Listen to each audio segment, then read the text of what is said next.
The Red Sox just had their end-of-year presser. This is everything you need to know.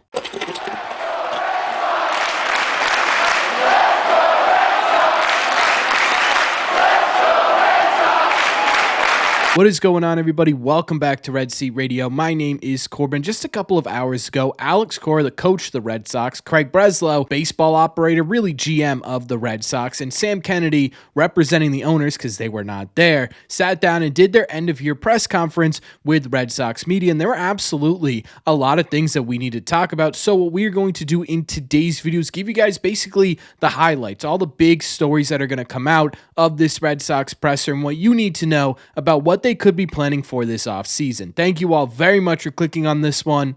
Let's get into it.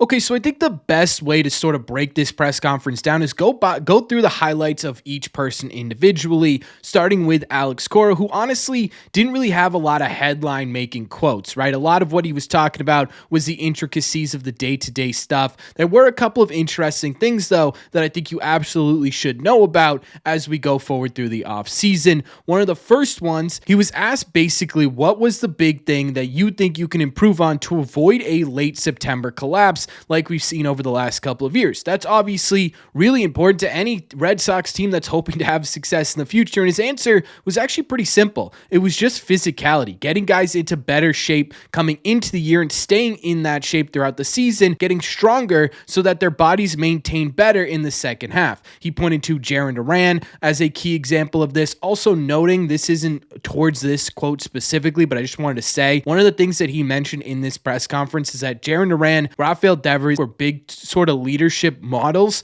to follow for these young guys to come up. Just thought that was interesting, would throw that in there. But he specifically, going back to this physicality stuff, did mention one particular example that they are looking to follow, and that's Cleveland's bullpen. Those guys were a unit, and Cora believes a lot of the reason for that has to do with getting their bodies to a place that they are stronger and more consistent, specifically calling out Justin Slayton, who he believes could be stronger next year, and Zach Kelly, who he believes could be more consistent. I don't know, to be honest with you, if that's truly the reason the Red Sox collapsed in the second half. I think a lot of it had to do with a lack of depth that we're going to get to in a second, but I do like that sort of statement from Alex Cora, almost a challenge to these players. Hey, we want you to be in the best physical shape that you've ever been in coming into 2025, and I like that call out a lot. The other thing I wanted to talk about from Alex Cora's quotes in this season-ending press conference is one of the reasons why he re-signed with the Red Sox. The quote was, "The promise of winning pushed me to re-sign." I think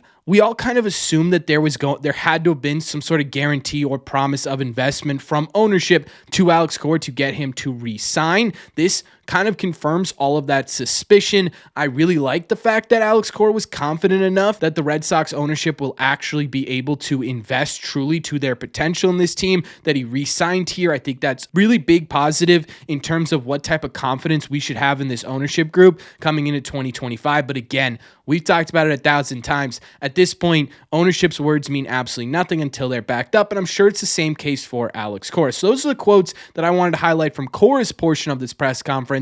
I think the bigger ones, the more headline-making ones, came from Breslow and Sam Kennedy. So let's get into what they said at the end of the year.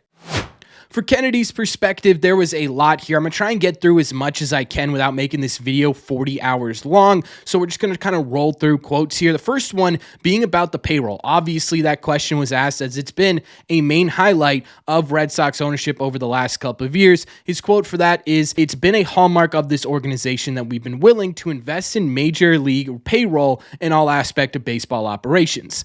I got to be honest with you, Sam, I don't really know if the hallmark of the Red Sox right now is their willingness to invest monetarily in this team. In fact, it's probably a bit of the opposite over the last couple of years. He then added, but he doesn't really want to talk publicly about what their payroll is going to be in 2025 and that they normally don't do that. What? I mean, last offseason, that was basically all they talked about, right? They talked about their willingness to spend, and then when no one spent, they talked about how the fans got everything wrong, and then finally they admitted that they had set a budget or parameters on the 2024 season. So it's certainly something they want to talk about. It's interesting that he's just sort of avoiding the topic, which I actually think is pretty smart considering how much backfire they got from diving into the topic going into the offseason. He was then asked if ownership felt as though they had done enough to put the Sox in a position to win. His answer was short and sweet. No, we're not there. That's on us. Yeah, it kind of is. We have to let our actions speak louder than our words. We feel that burning urgency to get back in the postseason. I will say, and I know this is kind of nuts considering his track record and considering ownership's track record with quotes like this, it did sound a bit more confident than years past. And I know people are going to crucify me for giving Sam Kennedy even an ounce of credit, but what I really like about this is it's kind of exactly what I've been saying, what we've been saying as a community for a while now. Stop giving us those headline quotes. Stop giving us stuff that's going to shoot yourself in the foot later on,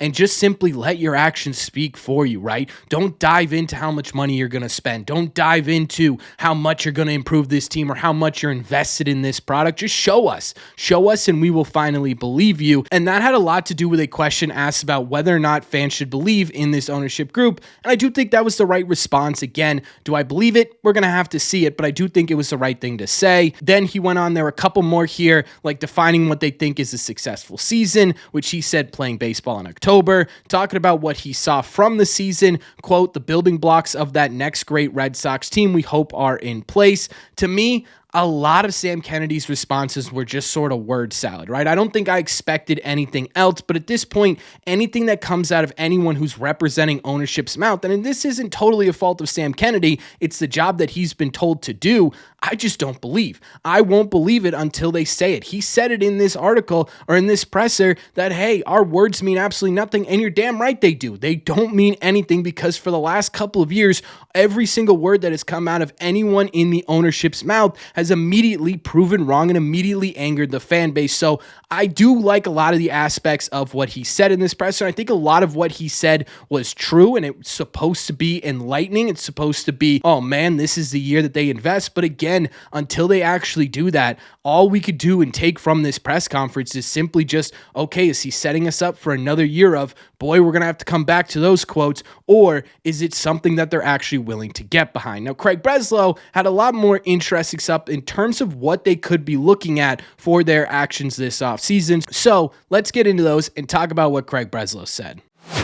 Again, there is a ton from this press conference, so I'm only going to hit you with the real base level highlights here just so we don't have a crazy long video. The first one is he did get into what they think the offseason strategy in terms of goals could look like. He talked specifically about improving infield defense, the bullpen, lineup balance, which has been a real highlight from Craig Breslow specifically since the offseason at least remotely started. He also talked about starting pitching depth as being the biggest needs. I mean, I don't think this is anything new. We've actually talked about this before on the channel and other interviews, but I do think it's interesting how hard he is hammering home lineup balance. He talked about Tyler O'Neill in this press conference. He talked about other potential right-handed starters. Really feels like lineup balance is a big focus for this Red Sox offseason. But the other thing I wanted to mention here was the infield defense. I think that's kind of an underrated part of what Craig Breslow talked about. I think that could indicate, hey, this may be where we're starting to see a little bit of movement. Is that going to come from a dumping of Trevor Story? I doubt it, but I don't know. Is it going to come from trading some of these guys like Meyer or Campbell or even a guy like Grissom to try and get someone in here? I don't know, but I think it's interesting that he specifically highlighted infield defense. Specifically on the rotation side of things, the quote was, "We are very open to improving the rotation and bullpen through a number of paths. Depth hurt this team last year, and every team in baseball could use a front of the rotation pitcher." If we're being honest, depth really did kill this team this year. I know a lot of people are going to point towards a tough rotation, but they were a top 10 rotation in baseball when it came to ERA. What really sunk this team was that when injuries did occur, they didn't have anyone truly capable enough of coming up and solidifying that bullpen. That bullpen fell apart when Chris Martin and Justin Slayton got injured. Being able to fix that coming into 2025 could do wonders for this Red Sox team. My only fear with a quote like this is that the Red Sox are saying, well, Tanner Houck did pretty good. He's a controllable piece. Bale looked good at the end of the season. He's a controllable piece. Cutter looks like a 4 or 5 or possibly a 3. He's a controllable piece. We don't need a starting pitcher. Let's just focus on some depth, right? At that point, I don't like that at all. I think when you take a look at it, if you are going to get a starting pitcher, you're going to improve your depth naturally, and that should be the way they go about it. This quote does make me a little bit nervous. They're going to think about it a different way, but again, we have no idea what's going to happen. One interesting line he did give us about possibilities of trades was everyone has to be considered on the table. Now, I mean, I didn't think that Breslow was going to come out there and read off of a list, right? Okay, Rafael Devers, Marcelo Meyer, Tristan Casas, Jaron Rand, we're not trading any of those guys, but I think it is interesting that he very quickly said, nope, we're open to every single possibility. It sounds like Breslow's ready to make a really aggressive move, which was kind of sort of the theme of this presser from Craig Breslow was, hey, I'm ready to do some big things here and get the Red Sox back into contention. And that's sort of where these other quotes I wanted to highlight come from. There were quotes such as, we are positioned to be at the top of the league for multiple years. We are here. We are ready to deliver. It is time to deliver the club capable of winning the AL East and making a run.